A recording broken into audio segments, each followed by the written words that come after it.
Hi friends, कैसे हैं आप सब। एक बार फिर से स्वागत है आपका मेरे यूट्यूब चैनल पर प्रैक्टिकल एस्ट्रोलॉजी विद रवीन पुरोहित में।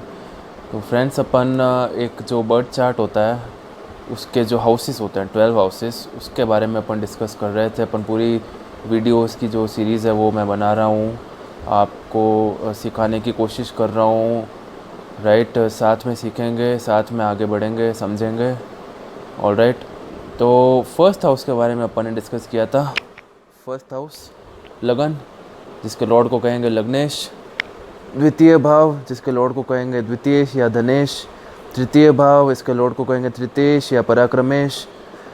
चतुर्थ भाव, इसके लॉर्ड को कहेंगे चतुर्थेश या सुखेश। पंचम भाव पे अपन आ चुके थे, इसके लॉर्ड को कहते हैं पंचमेश। राइट, संतान सुख से रिलेटेड जो फर्स्ट वीडियो था, इसका फिफ्थ हाउस का जो फर्स्ट पार्ट था, उसमें संतान सुख के बारे में अपन ने डिस्कस किया था। और मैंने आपको ये भी बताया था दैट कुंडली का पहला त्रिकोण भाव इसे कहते हैं, और सबसे बहुत शुभ होता है। सबसे शुभ तो खैर फर्स्ट हाउस का मैंने आपको बताया था, फिर भी बहुत ही इम्पोर्टेंट होता है ये हाउस। और इसकी भी जो दशा महादशा जाती है, दशा अंतरदशा जो होती है, बहुत ही शुभ मानी जाती है। अगर थोड़ा सा भी इस फिफ्थ हाउस के लॉर्ड का प्लेसमेंट अच्छा हुआ हो बर्थ चार्ट में, तो बहुत ही शानदार वो दशा जाती है। गोल्डन टाइम आप कह सकते हो किसी जातक का। राइट, तो आज फिफ्थ हाउस का जो अपना वीडियो है, फिफ्थ हाउस की जो डिस्कशन है, अपना सेकंड पार्ट अपन स्टार्ट करेंगे उसका। राइट, तो अपन आगे एक और आज एक नए सूत्र की बात करेंगे। देखिए, महर्षि पराशर क्या कहते हैं। राइट, महर्षि पराशर ने संतान के सुख के बारे में बताया था। पंचम भाव जो है जन्म कुंडली का, कि किस तरह संतान सुख से रिलेट करता है। राइट, उसके आगे बढ़ते हैं अपन। मैंने आपको फोर्थ हाउस में, अगर आपको याद हो तो, फोर्थ हाउस का जो अपने वीडियोस थे, फोर्थ हाउस के वीडियो में मैंने आपको बताया था दैट किस तरह फोर्थ हाउस हायर एजुकेशन से रिलेट करता है एक जातक की। राइट, उस टाइम मैंने आपको बताया था not primary but higher education. Right, उस टाइम मैंने आपको ये भी कहा था दैट प्राइमरी एजुकेशन का कौन सा होता है, वो अपन नेक्स्ट आगे डिस्कस करेंगे। तो आज उसी के बारे में अपन बात करेंगे मेनली। स्कूल एजुकेशन कह दो या प्राइमरी एजुकेशन कह दो, सेकेंडरी हायर सेकेंडरी मान लो, जो स्कूल एजुकेशन है आपका प्राइमरी बेसिस का, नॉट हायर एजुकेशन। हायर के लिए फोर्थ हाउस, स्कूल या प्राइमरी एजुकेशन के लिए फिफ्थ हाउस। देखिए, अगर कोई स्कूल में किसी कोई जातक स्कूल में है, अभी कम एज है, और दशा एकदम से उसके फिफ्थ हाउस के लॉर्ड की आ जाती है, तो आप ये चीज़ मान के चलिए कि उसकी प्राइमरी एजुकेशन तो सुपर्ब जाएगी। Alright, it will be amazing. Top 5 में हर एग्ज़ाम में उनका रिज़ल्ट रहेगा उस जातक का, और बहुत ही अच्छी प्राइमरी एजुकेशन उसकी जाएगी। कोई कोई ऐसे होते हैं जिनका फिफ्थ हाउस का लॉर्ड या fifth house and fourth house का लॉर्ड या फोर्थ हाउस, ये दोनों ही स्ट्रॉन्ग और अच्छे पोजीशन में होते हैं, तो थ्रू आउट उनकी प्राइमरी क्या हायर क्या हर तरह के एजुकेशन में वो टॉप ही रहता है। ऑलराइट, तो अभी अपन बात कर रहे हैं प्राइमरी एजुकेशन की। भाई, फिफ्थ हाउस में अच्छे ग्रहों का प्लेसमेंट हो गया, जैसे कि नाइन्थ हाउस का लॉर्ड है, या लगन जो है इसका लॉर्ड है लग्नेश जो है, या फिफ्थ हाउस का लॉर्ड इटसेल्फ ही फिफ्थ हाउस में प्लेस्ड हो गया, तो प्राइमरी एजुकेशन तो बहुत अच्छी जाती है जाते कि। और स्पेशली तब जब उसकी दशा जो है उन ग्रहों की एकदम से आ जाए आपकी मादशा चार्ट में, उनकी दशा स्टार्ट हो जाए जब, तो आप 100% मान के चलो दैट प्राइमरी एजुकेशन तो आपकी अमेजिंग ही रहेगी या उस जातक की। ऑलराइट, अच्छा, कोई नेगेटिव ग्रह हो गए, जैसे सिक्स्थ हाउस का लॉर्ड हो गया या एट्थ हाउस का लॉर्ड हो गया, या कोई क्रूर पापी ग्रह नेगेटिव होके फिफ्थ हाउस के अंदर बैठ गए। राहु राहु और पढ़ाई का ज़बरदस्त बैर होता है। राइट, कोई बहुत ही ब्राइट स्टूडेंट हो, ब्रिलियंट स्टूडेंट हो, और एकदम से राहु की अंतर्दशा ही क्यों ना आ जाए, महादशा छोड़िए, अंतर्दशा ही आ जाए, तीन एक साल की, 2-3 साल की, तो भी एकदम से आप देखोगे कहाँ 85-90% लाने वाला 60s में आ जाता है। राहु और पढ़ाई का मैंने आपको बताया किस तरह बैर है टोटली। तो राहु हो गए या और भी कोई दूसरे क्रूर ग्रह पाप ग्रह हो गए, उनका फिफ्थ हाउस में प्लेसमेंट हो गया और उनकी दशा आ जाती है स्कूल एजुकेशन के टाइम, तो बंटा धार है। जब तक उनकी दशा रहेगी बहुत मुश्किल, बहुत ही मुश्किल है आप चाह कर भी मतलब जातक चाह कर भी पढ़ नहीं पाएगा। आप पढ़ने की कोशिश करोगे, आपका दिमाग कहीं और भटक जाएगा, राइट। एग्ज़ाम होंगे, एग्ज़ाम से 2 दिन पहले घर में गेस्ट आ जाएंगे। एग्ज़ाम होंगे, एग्ज़ाम से 1 दिन पहले घर में किसी की तबीयत ख़राब हो जाएगी। किसी भी तरह की अड़चन, राहु का 5th हाउस में जो प्लेसमेंट होता है उसका सबसे मेन एक सूत्र आपको बताऊं, उस जातक के साथ हमेशा लाइफ में एक बार 100% ये चीज़ हुई होगी। राहु 5th हाउस में जब प्लेस्ड होता है 100% लाइफ में उनके साथ ये चीज़ एक ना एक बार ज़रूर हुई होगी। जिन जिनके राहु 5th हाउस में उनसे आप पूछिएगा, या अगर आपके खुद के राहु 5th हाउस में तो आप वो खुद नोटिस कीजिएगा।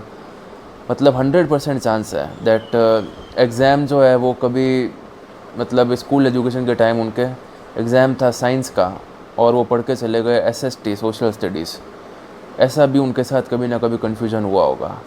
या हमेशा एग्ज़ाम से 1 दिन पहले कुछ ना कुछ कभी ना कभी गड़बड़ हुई होगी कोई एक एग्ज़ाम में। मतलब राहु और पढ़ाई का देखिए बहुत ज़बरदस्त बैर होता है, क्योंकि राहु कारक होता है भटकाव का, ज़बरदस्त भटकाव राहु जो है माइंड में लेके आता है जातक के। ऑलराइट, तो प्राइमरी एजुकेशन के बारे में किस तरह मैंने आपको मतलब बताया, डिस्कस किया मैंने दैट 5th हाउस किस तरह रिलेट करता है। 5th हाउस के लॉर्ड की या कोई अच्छे ग्रहों का प्लेसमेंट है वो 5th हाउस में जो है उसकी दशा आ जाए तो बहुत ही अच्छा रिजल्ट होता है, एजुकेशन आपकी बहुत ही अच्छी जाती है, प्राइमरी एजुकेशन। और कोई नेगेटिव ग्रह है, 8th हाउस का लॉर्ड हो गया, 6th हाउस का लॉर्ड हो गया, या नेगेटिव वे में राहु अगर 5th हाउस में विराजमान है तो भी उसका मैंने आपको बताया। आगे एक और सूत्र डिस्कस करेंगे, राइट। संतान सुख के बारे में मैंने आपको लास्ट वीडियो में बताया था। इस वीडियो में मैंने आपको प्राइमरी एजुकेशन के बारे में बताया था। अब एक last and final 5th house का जो है एक और सूत्र डिस्कस करते हैं, लव का, लव एंड अफेक्शन। ऑलराइट, प्रेम का भी भाव होता है 5th हाउस। समझ आया आपको? लव भाई, हालांकि आगे अपन और अच्छे से डिस्कस करेंगे, लेकिन एक बार के लिए मैं आपको बता देता हूँ 7th हाउस जो होता है वो मैरिज का होता है, राइट। अब 7th हाउस का कोई जो लॉर्ड है वो अगर 5th हाउस में प्लेस्ड हो गया, मैंने आपको क्या बताया, प्रेम लव का भी कारक होता है 5th हाउस एंड इसका लॉर्ड। तो संभव है अगर 7th हाउस का लॉर्ड 5th हाउस में प्लेस्ड हो गया तो हो सकता है जातक की लव मैरिज हो, या ऐसी 25 ईयर्स 24 ईयर्स की एज में कोई 5th हाउस के लॉर्ड की अगर दशांतर दशा आ जाए तो भी चांस होता है दैट जातक लव मैरिज करने के चांस हो। या जो 7th हाउस का लॉर्ड होता है उसका प्लेसमेंट 5th हाउस में हो जाए और 5th हाउस के लॉर्ड का 7th हाउस में प्लेसमेंट हो जाए, 99% चांस है दैट लव मैरिज होगी जातक की।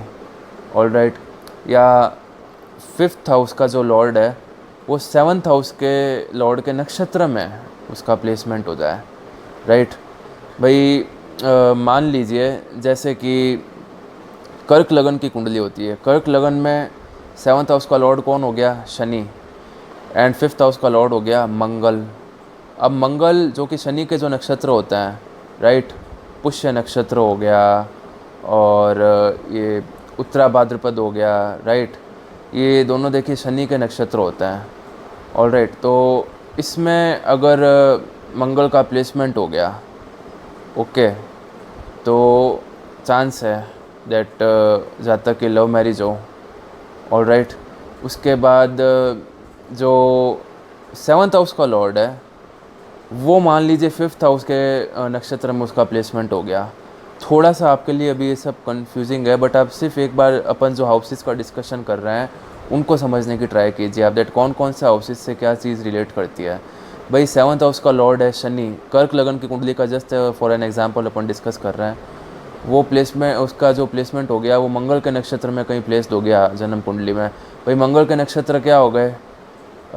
चित्रा, मृगशिरा, धनिष्ठा। मृगशिरा नक्षत्र में मान लीजिए शनि का प्लेसमेंट हो गया तो चांस है दैट जातक की लव मैरिज हो सकती है। 5th एंड 7th हाउस का किसी भी तरह रिलेशन हो गया, मैरिज के हाउस का और लव के हाउस का, इनका आपस में किसी भी तरह रिलेशन हो गया, इसका लॉर्ड इस हाउस में बैठ जाए या इसका लॉर्ड इस हाउस में बैठ जाए तो भी चांस रहते हैं दैट जातक की लव मैरिज हो। तो मैंने आपको देखिए बताया दैट स्कूल एजुकेशन का मैंने आपको बताया किस तरह फिफ्थ हाउस रिलेट करता है, प्रेम का, लव एंड अफेक्शन का जो मैंने आपको बताया। हाँ देखिए, फिफ्थ हाउस का जो लॉर्ड है अगर वो बिगड़ा हुआ हो आपकी जन्म कुंडली में, तो संतान सुख का तो अभाव होने का चांस रहता ही रहता है। लेकिन अगर गुरु प्रबल हो, बृहस्पति प्रबल हो, तो कुंडली में वो संतान सुख संभाल लेता है कुछ हद तक। बट अगर फिफ्थ हाउस का लॉर्ड आपकी जन्म कुंडली में बिगड़ा हुआ है ज़बरदस्त, तो प्यार में धोखा खाओगे आप, राइट। आपको लव आपका जो है वो सक्सेसफुल नहीं रहेगा। आप कोशिश करोगे, आपको लव मतलब आप लव मैरिज की कोशिश करोगे, किसी से आप प्रेम करते हो, 100% चांस है वो आपका सक्सेस ना हो। ऑलराइट, प्यार में धोखा भी मिल सकता है अगर फिफ्थ एंड सिक्स्थ हाउस का लॉर्ड का एक साथ नेगेटिव वे में प्लेसमेंट हो गया। तो ऐसे बहुत से देखिए सूत्र होते हैं। ऑलराइट, तो फिफ्थ हाउस के बारे में आपको मैंने 3 चीज़ें बताई, संतान सुख, primary education and love and affection. Alright, अब अपन नेक्स्ट जो अपना वीडियो उसमें सिक्स्थ हाउस के साथ आगे बढ़ेंगे, अपन सिक्स्थ हाउस का डिस्कशन करेंगे। आशा करता हूँ आपको आज का जो मेरा वीडियो है वो समझ आया होगा।